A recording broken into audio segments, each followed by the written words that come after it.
O Senhor esteja convosco. Ele está no meio de nós. Proclamação do Evangelho de Jesus Cristo segundo João.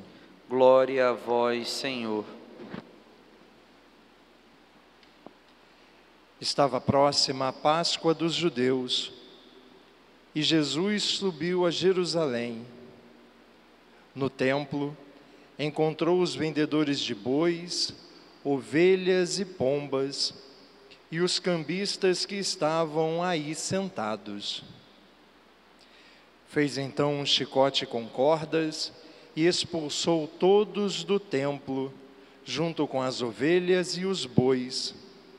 Espalhou as moedas e derrubou as mesas dos cambistas. E disse aos que vendiam pombas: tirai isso daqui, não façais da casa de meu pai uma casa de comércio. Seus discípulos lembraram-se mais tarde que a Escritura diz: o zelo por tua casa me consumirá. Então os judeus perguntaram a Jesus: que sinal nos mostras para agir assim? Ele respondeu: destruí este templo, e em 3 dias eu o levantarei. Os judeus disseram: 46 anos foram precisos para a construção deste santuário, e tu o levantarás em 3 dias? Mas Jesus estava falando do templo do seu corpo. Quando Jesus ressuscitou, os discípulos lembraram-se do que ele tinha dito e acreditaram na Escritura e na palavra dele. Jesus estava em Jerusalém durante a festa da Páscoa. Vendo os sinais que realizava, muitos creram no seu nome. Mas Jesus não lhes dava crédito, pois ele conhecia a todos e não precisava do testemunho de ninguém acerca do ser humano, porque ele conhecia o homem por dentro. Palavra da salvação. Glória a vós, Senhor.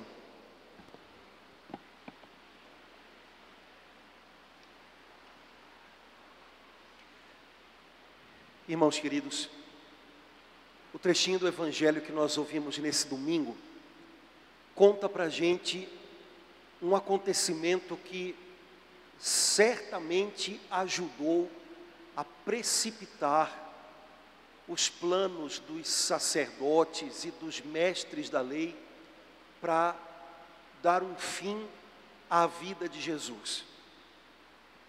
Um dia Jesus sobe a Jerusalém e sobe ao templo, ao santuário, e Jesus coloca as coisas em ordem, coloca as coisas no lugar. Mas os sacerdotes que eram responsáveis pelo templo e os mestres da lei que ensinavam naquele lugar, eles ficaram preocupados porque na mente deles o que se passou foi o seguinte: ele pensa que tem autoridade aqui dentro, aqui é o pedaço da gente. Se ele começar a querer colocar as coisas no lugar, onde é que isso vai parar?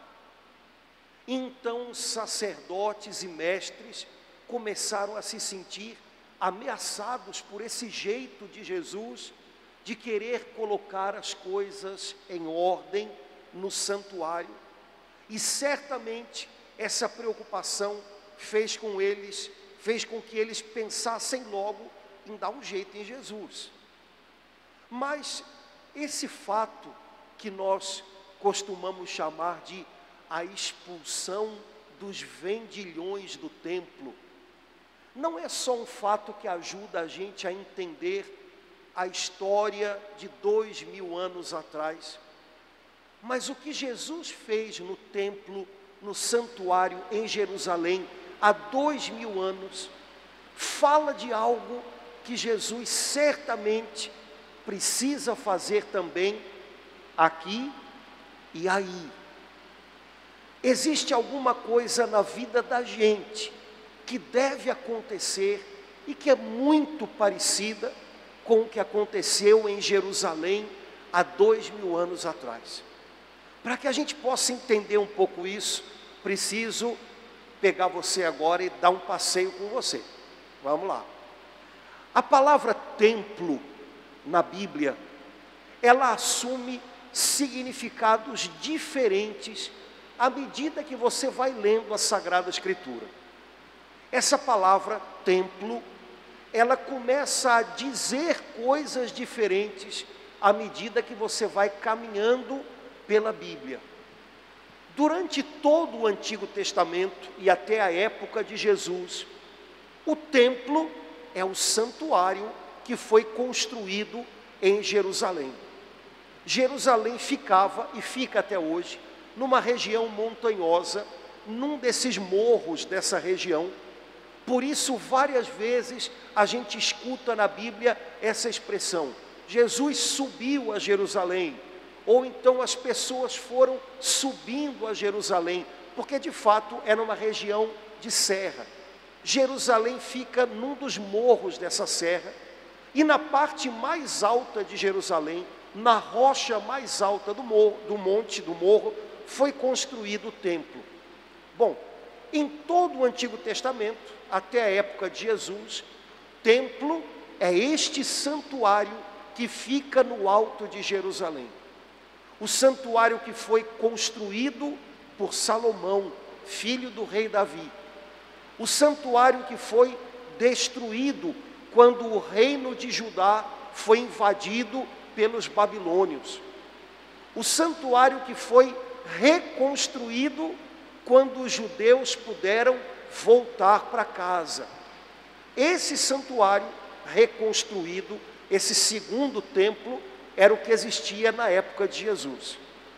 Bom, mas já no evangelho de hoje, se você estava ligado, você já percebe que a palavra templo é usada para significar uma outra coisa.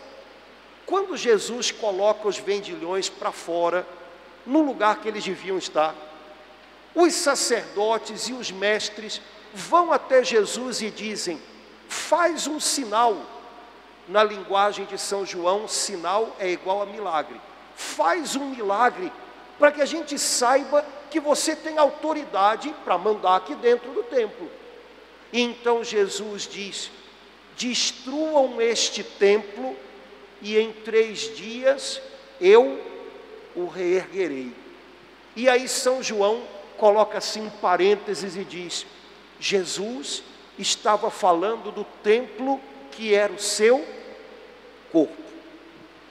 Já nesse trechinho do Evangelho, templo significa o corpo de Jesus, que foi destruído na cruz e que foi reerguido na ressurreição. Templo significa um lugar onde a gente vai para encontrar a Deus. O que Jesus está dizendo para a gente com essa palavra? De agora em diante, se você quer encontrar Deus, você não precisa viajar para Jerusalém, você não precisa subir a um templo feito de pedras, até porque esse templo está no chão de novo. 40 anos depois que Jesus ressuscitou, esse templo foi destruído e não foi reconstruído até agora. Mas Jesus diz: se agora você quer se encontrar com Deus, vem a mim, eu sou o templo. Quando o coração de Jesus foi aberto pela lança do soldado lá no Calvário, é como se a Escritura estivesse dizendo: olha, a porta desse templo está aberta, entra por ela, entra no coração de Jesus. Se você quer encontrar Deus, é nele que você vai encontrar agora. Se você quer encontrar Deus, mergulha no coração dele com a sua fé, e você vai mergulhar em Deus. Mas, se você continua lendo a sua Bíblia, você vai ver que a palavra templo ainda significa mais uma coisa. São Paulo diz assim nas suas cartas: acaso vocês que são cristãos, parece que não sabem que vocês são o templo, o santuário onde vive Deus nessa terra. Irmãos, quando o Senhor Jesus Cristo ressuscitou e voltou para junto do Pai, Ele derramou nos nossos corações o seu Espírito Santo. O Espírito Santo é Deus vivendo na terra. E onde Ele habita na terra? Em mim e em você. Agora, o santuário de Deus, o templo de Deus, somos nós. Aqui dentro vive Deus. E se eu quero encontrar Deus, e se você precisa reencontrar Deus, basta que você feche um pouco os olhos e desça até esse santuário. Em Jerusalém tinha que subir, nesse aqui tem que descer. Desça a esse santuário e você pode ter certeza, você vai descobrir que o Senhor mora nele. Irmãos, se é assim, o que Jesus fez no templo em Jerusalém tem algum significado para a gente hoje e para esse templo que sou eu e é você. A Escritura diz: Jesus foi a Jerusalém por ocasião da Páscoa e entrando no templo encontrou vendedores de bois, cabritos, pombos, cambistas que trocavam dinheiro, tudo, Jesus encontrou de tudo. Eu queria chamar a sua atenção para um detalhe nessa frase, que pode passar despercebido, mas que já diz muita coisa para a gente. Quando uma pessoa vai a um templo, a um santuário, ela vai para encontrar quem? Ela vai para encontrar Deus. A coisa mais lógica seria São João começar falando da chegada de Jesus no templo e dizendo assim: Jesus entrou no templo e encontrou seu Pai. Mas não. Jesus entrou no templo e encontrou boi, cabrito, bode, vendedor de bode, vendedor de pombo, cambista trocando dinheiro. Jesus encontrou de tudo, menos quem devia. Irmãos, vamos começar a trazer isso para mais pertinho da gente, né? Nós somos um templo, nós carregamos dentro de nós um santuário onde habita, onde vive o Espírito Santo de Deus. O problema é que às vezes, quando a gente para um pouquinho e entra nesse santuário, ao invés de encontrar Deus, a gente encontra de tudo, menos a voz dele, menos a presença dele. Eu acho que todos nós sabemos que no tempo, na época de Jesus, as pessoas iam adorar a Deus, oferecer culto a Deus, e elas faziam isso sacrificando animais. Um animal é um ser vivo. Quando você entrega a vida do animal a Deus, você está dando a Deus o que há de mais precioso, uma vida. Era assim que se pensava, tem lógica. Antes de Jesus dar a vida dele, eles davam a vida de bichos. Então, era preciso, quando as pessoas iam ao templo, que elas levassem com elas animais que eram dados aos sacerdotes e que os sacerdotes sacrificavam a Deus. Era preciso, fazia parte do jeito deles adorar a Deus. Então, precisava que eles comprassem. Afinal, imagina uma pessoa vindo lá da Galileia, trazendo um boi junto, trazendo um cabrito, né? Não dá. O pessoal chegava no templo e para oferecer algo a Deus, devia adquirir um bichinho. Pronto. Era preciso. Os judeus vinham de tudo que era canto do mundo, cada um trazendo o seu dinheiro. E eles chegavam no templo, eles queriam fazer ofertas a Deus. Então eles precisavam trocar o dinheiro que eles traziam pelo dinheiro que era usado no templo. E mais ainda, até hoje é assim, quando a gente pega uma moeda ou uma nota, sempre tem um desenho de alguma coisa, né? Aquela nota que tem sempre na sua carteira com o lobo-guará, né? É um desenho de um lobo. Se você pega uma moeda, tem a carinha da República, né? Não sei se tem, mas tem, né? No templo não podia entrar nada disso, porque os judeus interpretavam assim o mandamento de não fazer nenhuma figura do que há no céu ou na terra. Eles levavam esse mandamento tão ao pé da letra, que é claro que Deus deu esse mandamento para que não se adorassem como deuses os bichos, ou sei lá mais o que. Mas os judeus levavam tão a sério, que no templo não entrava nem moeda com cara de ninguém. Então as pessoas tinham que trocar o dinheiro na entrada do templo. Só que você que mora no Rio de Janeiro sabe como é que funciona o negócio. Eu não vou chamar de vendilhões, que é um nome que para a gente não significa absolutamente nada. Eu vou trocar por outro nome. O pessoal do comércio informal, né, começou se colocando do lado de fora do templo, perto das muralhas. O pessoal chegava lá e comprava os animais, trocava o dinheiro. E o pessoal do comércio informal começou do lado de fora do templo, bem coladinho às muralhas. Mas você sabe como é que funciona isso, carioca? O pessoal vai ficando espaçoso, o pessoal vai, sabe como é que é? E sem que ninguém notasse muito, de um dia para o outro, eles foram entrando, estão aqui, estão trabalhando, o pessoal tem que comprar mesmo. Depois de algum tempo, eles não estavam mais na muralha do templo, eles estavam dentro do templo.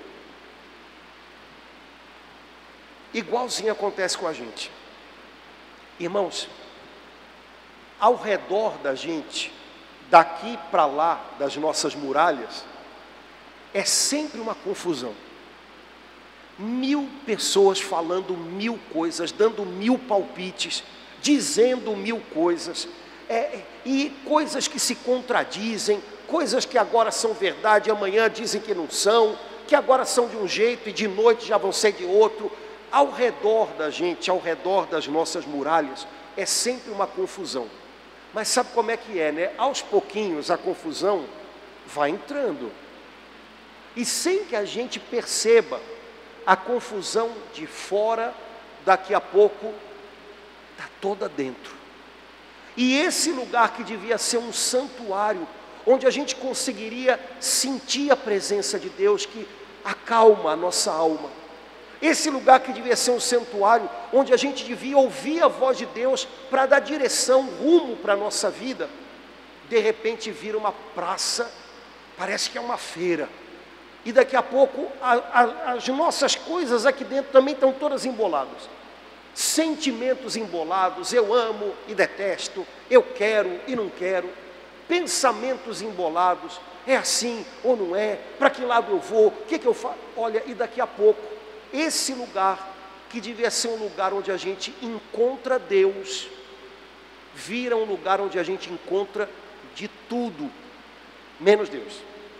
A gente encontra ansiedade, a gente encontra confusão, a gente encontra agitação, a gente encontra pecado, e a gente até se acostuma com isso tudo. No tempo de Jesus, eu tenho certeza que o pessoal tinha se acostumado tanto, que ninguém nem notava, que um lugar tão santo tinha virado uma confusão.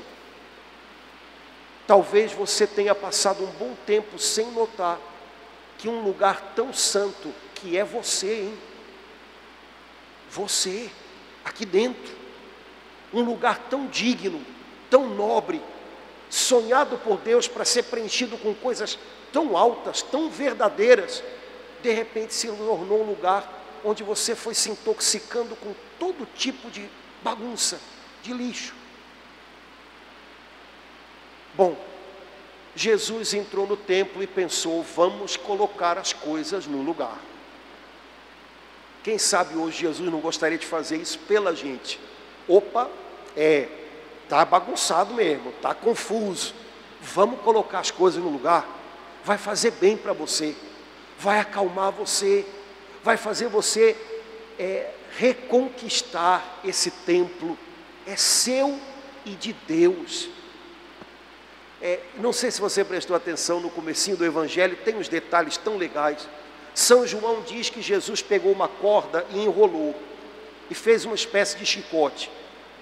Eu agora de manhã, o pessoal vai mandando para a gente na internet, o evangelho do dia, né, e umas figuras, eu vi várias figuras de Jesus descendo a chicotada nos vendilhões, ou melhor, tira o vendilhões, é um nome feio, nos amigos ali do comércio informal.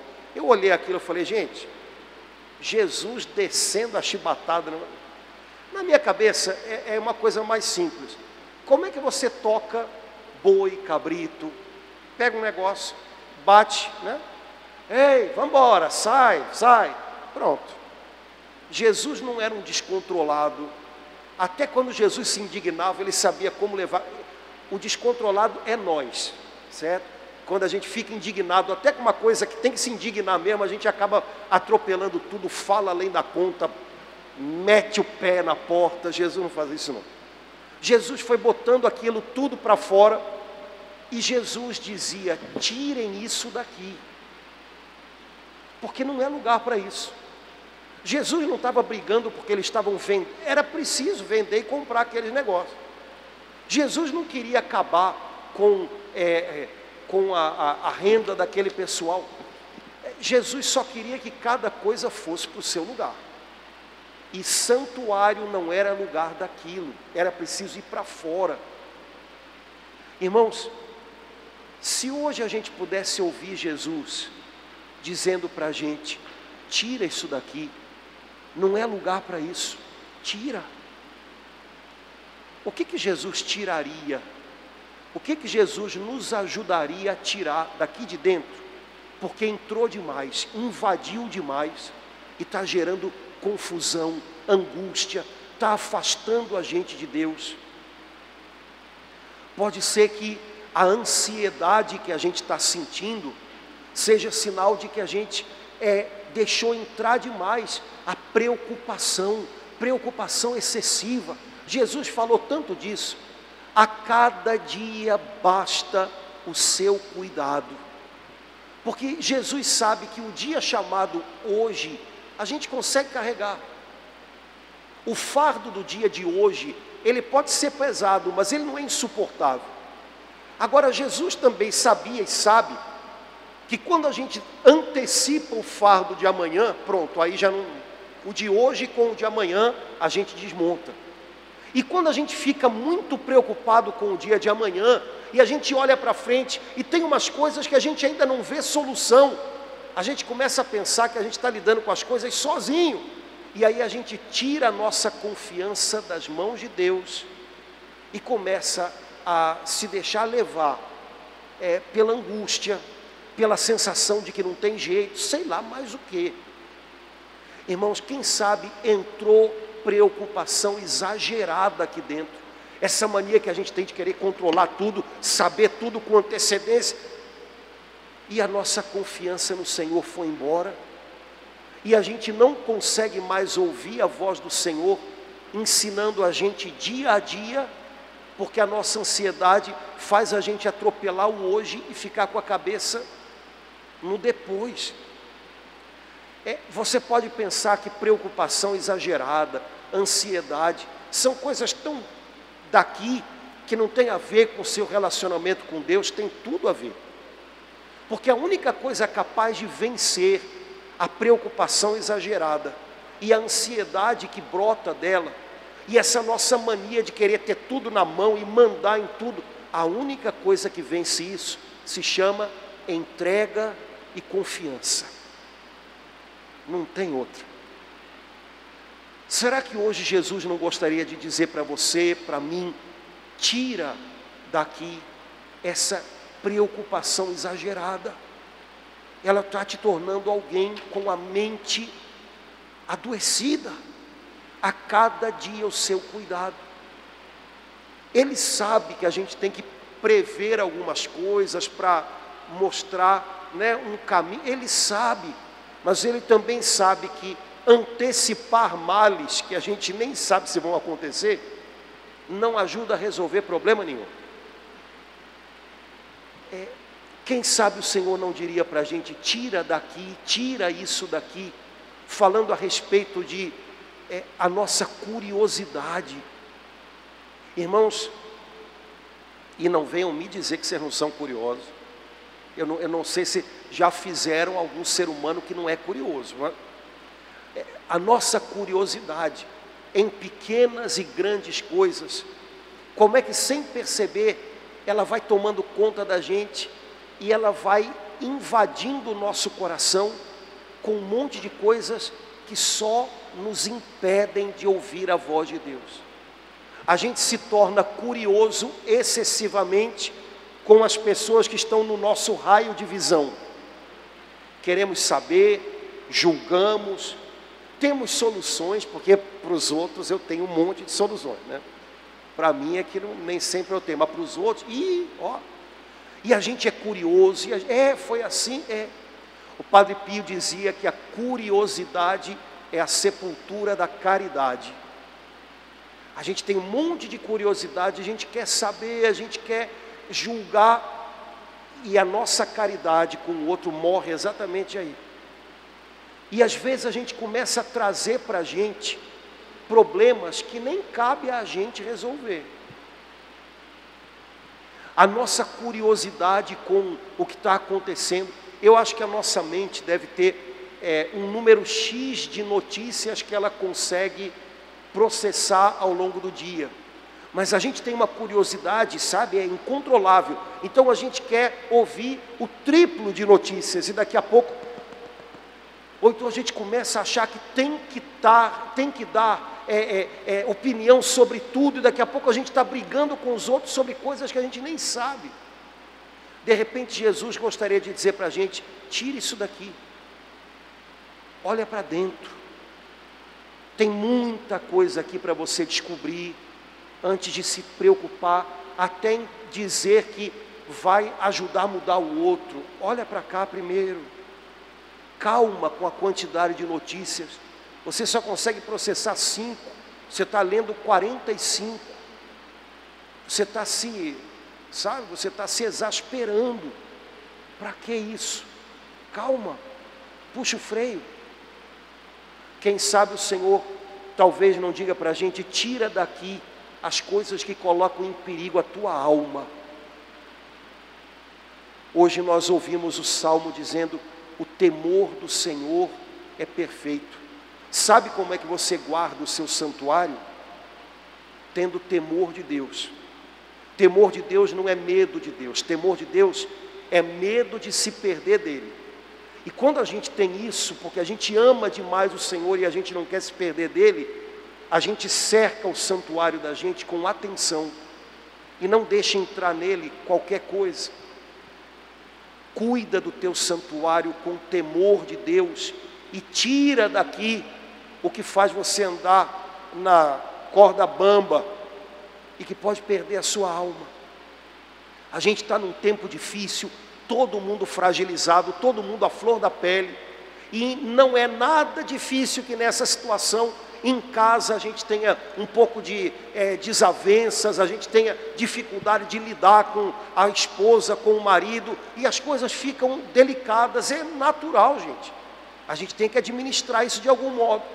Mas aí, quando eu estou fragilizado, quando eu estou num momento, de repente, tenso com a pessoa com quem eu tenho a minha aliança, o meu matrimônio, aí eu começo a me expor a um monte de coisa que vai atropelar o meu santuário, vai tornar o santuário um lugar de confusão e baderna. Aí eu vou para a internet, aí preciso esparecer a cabeça, vai para a internet. Aí vai para a internet esparecer Deus sabe lá com o quê. Aí vai ver lá que alguém cutucou você, eu não sei como é que é isso, né? Fulana cutucou você. Aí vai lá e cutuca fulano, vai cutucar o inferno.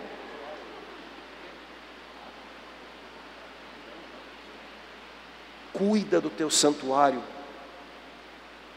porque o diabo quer profanar ele. Toma conta. Se você abre as portas e deixa entrar de tudo, Jesus hoje diria o que para a gente? Tira isso daqui. Sobre o que? São coisas bem concretas, irmãos, bem concretas. Bom, Jesus botou a turma para o lado de fora, ok, e agora o santuário estava sereno de novo. As pessoas que entravam conseguiam encontrar Deus. Olha, eu não quero te enganar não, eu acho que no dia seguinte o pessoal entrou todo de novo, quando Jesus saiu de lá, eles foram, porque é uma coisa diária, irmãos. Tomar conta do santuário de Deus, que é a nossa alma, é uma coisa diária. Se você amanhã não der uma olhadinha de novo, aos pouquinhos a confusão vai entrando de novo. Mas naquele dia, aquele lugar que era a casa de Deus, se tornou um lugar de paz.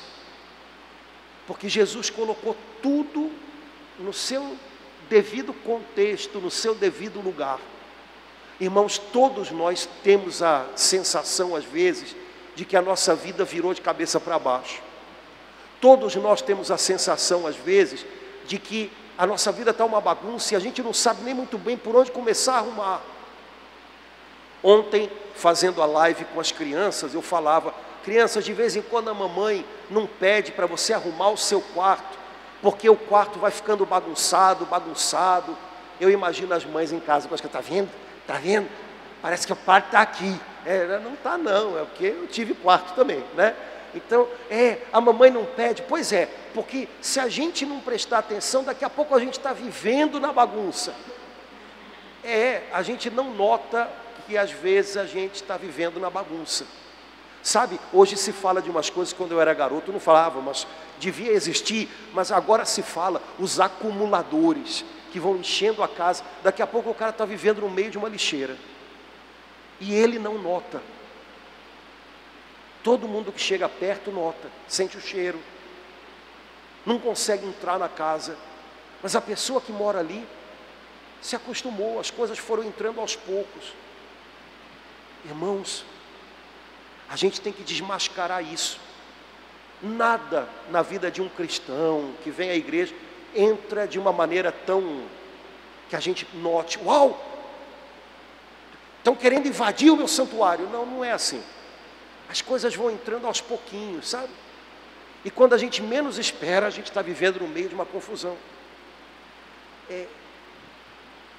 Se você tem a impressão de que a vida virou de cabeça para baixo, está tudo fora do lugar, está tudo confuso, talvez alguns de nós tenham tido já a impressão também de que não sabem por onde começar a arrumar, e às vezes nem tem força para arrumar. Jesus dá a dica para a gente: começa arrumando pelo santuário, pela sua amizade com Deus. Se a gente não encontra mais a Deus aqui dentro, porque quando a gente vem para cá, a gente só encontra agitação, confusão, imagens que ficaram fixadas na cabeça da gente, que são ruins, porque a gente viu muita coisa ruim, sentimentos ruins, porque a gente ficou lembrando de coisas ruins. Vamos primeiro começar a arrumação pelo santuário. Vamos pegar a Bíblia e vamos fixar a nossa cuca na palavra de Deus. Vamos vir para cá e vamos rezar. Querido, ninguém faz uma faxina sem suar um pouquinho. Não pense que você, agora eu vou voltar para casa e vou arrumar o santuário, vou arrumar minha comunhão com Deus, vou orar 2 horas agora. Em 30 segundos você começa. Vai ter que fazer um trabalhinho. Isso não é uma coisa que se apronta de uma hora para outra. Tem coisas que tem que tirar, tem que ter um pouquinho de, sabe, teimosia, persistência. Mas se não começar, quando é que isso vai ficar pronto? Começa hoje, começa do jeito que der, mas começa a falar com Deus: Senhor, eu preciso te ouvir, fala comigo. E aí faz, sabe, um jeitinho de acalmar um pouquinho, puxar o freio, para sentir a presença dEle. Ele mora em mim, obrigado Senhor, o Senhor mora aqui comigo.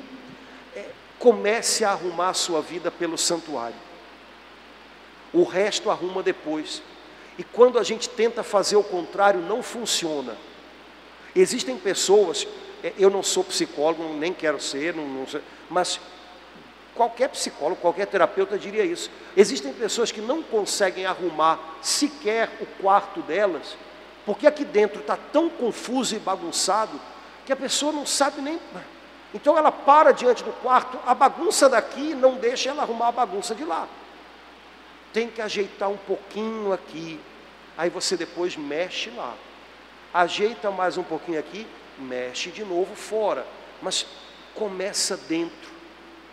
Às vezes a gente olha para a situação familiar da gente, casamento, relacionamento com os filhos, está tudo embolado, a gente está se agredindo, e aí a gente acha, eu vou dar um jeito no meu casamento, ou então se eu dar um jeito no meu casamento, ou então eu vou dar um jeito nesta pessoa, né? E aí fica a vida inteira, e não anda, não sai do lugar. Senhor, eu preciso refazer o santuário, para que eu possa chegar de novo nessa pessoa, porque senão toda vez que eu chegar nela, eu vou chegar nela carregando as minhas confusões, as minhas, e vou jogar sobre ela. Não vai funcionar.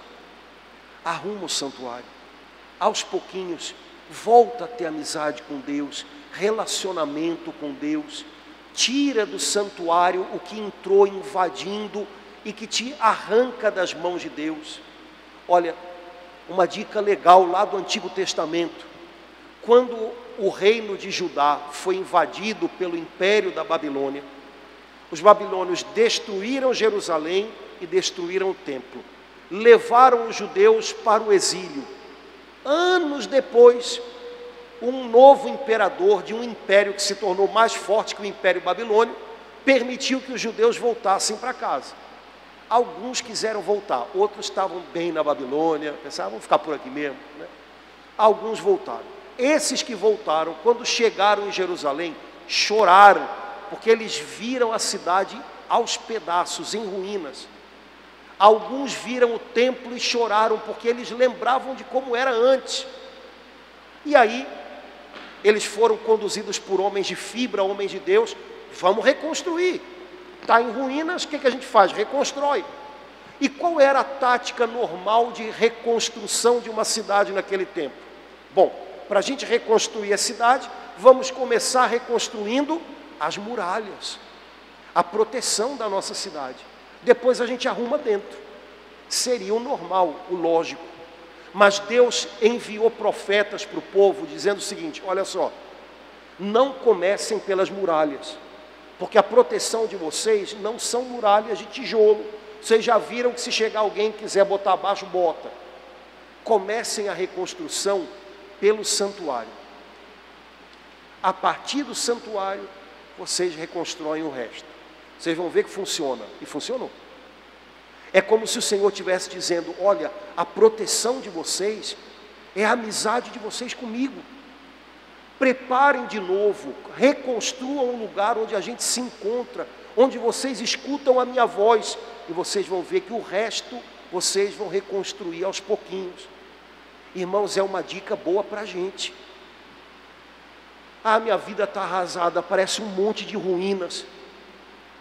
Ok, vamos reconstruir? A Bíblia diz que tem tempo para tudo, tem tempos em que tudo vem abaixo, e tempos em que a gente coloca para cima de novo, e às vezes coloca melhor. Mas vamos reconstruir como? Não, primeiro, não. Reconstrói começando do lugar onde você se encontra com Deus. Ele é a tua proteção, Ele vai organizar o resto, Ele vai colocar as outras coisas no lugar. Senão daqui a pouco você quer reconstruir, começando de novo pelo seu relacionamento com a esposa ou o marido, eu sei, calma, mas você quer começar por aí, daqui a pouco você está inventando um monte de coisas de novo na cabeça, e vai com calma. Tua vida com Deus, ela é que vai colocar todo o resto no lugar, e você vai saber como chegar nas pessoas e nas coisas que você precisa ordenar de novo. Irmãos, o que Jesus fez em Jerusalém, Ele tem que fazer no Meier, hein? Ele tem que fazer na Tijuca, tem que fazer sei lá onde, né? Tem que fazer também, porque aqui também tem um santuário, no qual às vezes a gente não encontra Deus, mas encontra uma confusão sem fim. Ao invés da gente descer aqui e serenar, porque encontrou aqui o príncipe da paz, porque encontrou aqui o bom pastor da alma, porque encontrou aqui o consolador, a gente desce aqui e se assusta, e sente pânico, porque a gente encontra tanto barulho, tanta confusão que invadiu e ficou. Algumas coisas tira daqui, reconstrói sua vida com Deus. Ninguém reconstrói algo em 10 minutos. É um trabalho, mas olha, se você começá-lo hoje, você vai ver que valeu muito a pena. O finalzinho do evangelho de hoje é uma palavra de encorajamento para quem tem um coração sincero com Deus. Jesus em Jerusalém fez alguns sinais, ou seja, na linguagem de São João, fez milagres. E algumas pessoas vendo os milagres de Jesus diziam: o cara é bom mesmo, o cara é especial. E aí a Bíblia diz: Jesus não levava eles a sério, porque Jesus não precisava que ninguém desse testemunho a respeito de uma pessoa. Ele conhece a gente de dentro. Irmãos, que beleza, que beleza. A gente às vezes quer arrumar tanto as coisas, né, para os outros, e só a gente sabe, os outros veem a arrumação e a gente vê as ruínas que estão atrás. Para Jesus não precisa, Ele conhece a gente a partir de dentro. Ele não precisa que ninguém conte o que você está vivendo, o que você está passando. Ele conhece dentro. Por isso, com Jesus, a gente não precisa arrumar nada por conta da gente. Espera aí, Jesus, deixa eu dar uma ajeitada aqui. Deixa Ele ver do jeito que está. Se está do avesso, se está de cabeça para baixo, Senhor, é desse jeito que está. Me ajuda. Limpa esse templo. Esse santuário aqui foi invadido, Senhor. Eu deixei as portas abertas e agora eu não sei mais como arrumar. Entrou tanto lixo. Senhor, o Senhor limpou aquele santuário, o Senhor pode limpar esse. O Senhor colocou as coisas no lugar, o Senhor pode fazer isso. O Senhor botou para fora o que pisoteava o templo de Deus. Me ajuda a botar para fora o que arrebenta esse santuário onde mora o Teu Espírito Santo. Transparência com o Senhor, sinceridade com o Senhor. Que alegria a gente poder ser assim e ter a certeza de que Jesus não bota a gente para fora, Ele acolhe. Outras religiões poderiam pensar: primeiro você se ajeita e se mostra para Deus e Ele vai amar você. Jesus disse para a gente o contrário: vem do jeito que você está, porque não importa se você chega como um príncipe ou se você chega arrebentado como um mendigo, seu pai vê sempre um filho e Ele te aceita como filho. E ainda que você chegue arrebentado pela vida, Ele reconstrói você. Não tenta arrumar sozinho, a gente não consegue. Venha ao Senhor do jeito que você está e Ele reconstrói o santuário. Que a gente possa hoje ter o coração transparente, sincero para Jesus, e que aconteça na gente o que aconteceu em Jerusalém naquele dia. Quem entrou no templo naquele dia encontrou Deus. Que hoje você possa descer a esse santuário que está aqui dentro e você encontre Deus. Se amanhã tiver bagunça de novo, lembra: opa, vou vigiar o meu santuário, porque eu sei, eu descobri, eu experimentei que quando eu encontro o Senhor aqui, a minha alma é inundada de paz. Eu não quero perder mais isso. Que o seu coração, que o seu santuário, viva nele o Espírito Santo, reine nele o Espírito Santo, que você ouça o Espírito Santo nele, que você possa experimentar a maravilha de ter aqui dentro um lugar de encontro com Deus a cada dia. Vamos ficar de pé, vamos renovar a nossa profissão de fé, dizendo juntos: creio em Deus, Pai